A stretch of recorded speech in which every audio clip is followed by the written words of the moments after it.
Before it was a map of continents and oceans, the Earth was a swirling sphere of molten rock.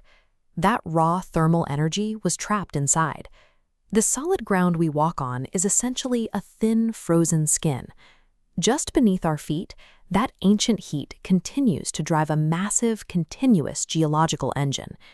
Candidates for the NDA, CDS, and CAF-AF exams will find these specific mechanics appearing frequently in previous year's questions. Every mountain, plateau, and trench on the physical map is a temporary state, the direct result of violent forces operating miles below the surface. This diagram illustrates the structural layers of the planet. From the surface, we move through the crust and mantle, down to the core, which sits at a radius of approximately 6,370 kilometers.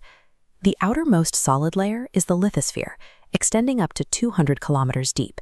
The Moho discontinuity serves as the critical boundary line, separating the crust from the denser mantle below.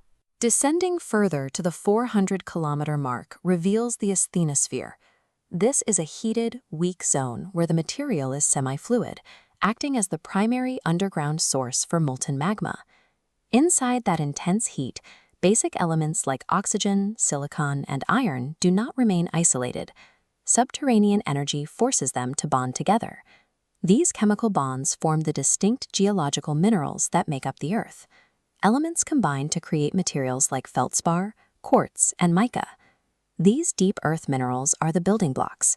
They provide the foundational material for the entire rock cycle that constructs the world above. Note this strict terminology threshold. Trapped underground, molten rock is called magma. The moment it breaches the surface, it becomes lava. These eruptions are highly destructive events. Along with lava, they release gases, pyroclastic debris, and massive ash clouds that block the sun.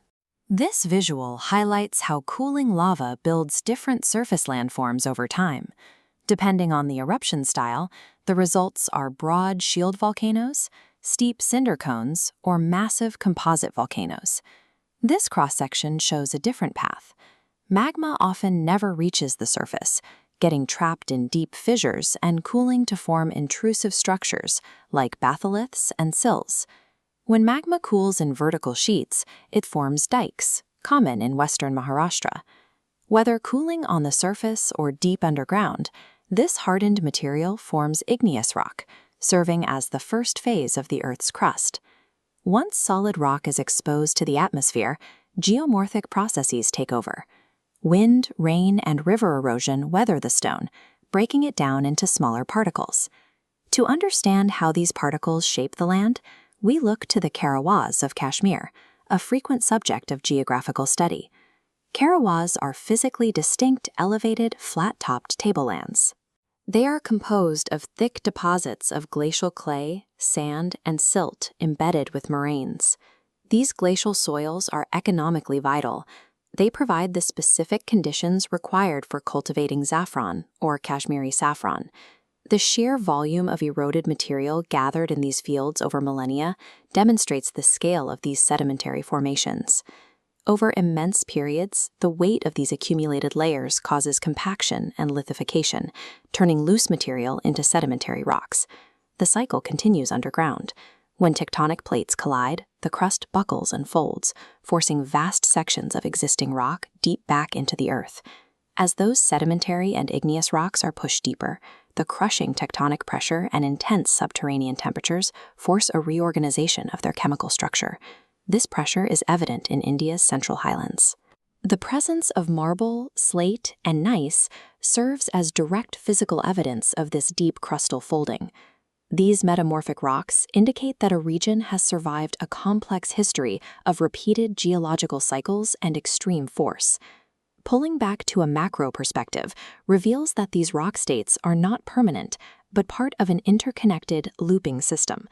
Volcanoes create igneous rock. Erosion creates sedimentary rock. Subduction pressure creates metamorphic rock, until it is pushed deep enough to melt back into magma. Concepts like the asthenosphere, the distinction between magma and lava, dikes, and karawas form the framework for these rock classifications. Success in defense examinations requires a deep understanding of the internal forces that built the physical map. Prepare your strategy with DHALIWAL'S new Careers Academy and master the complexities of geography for your upcoming examinations.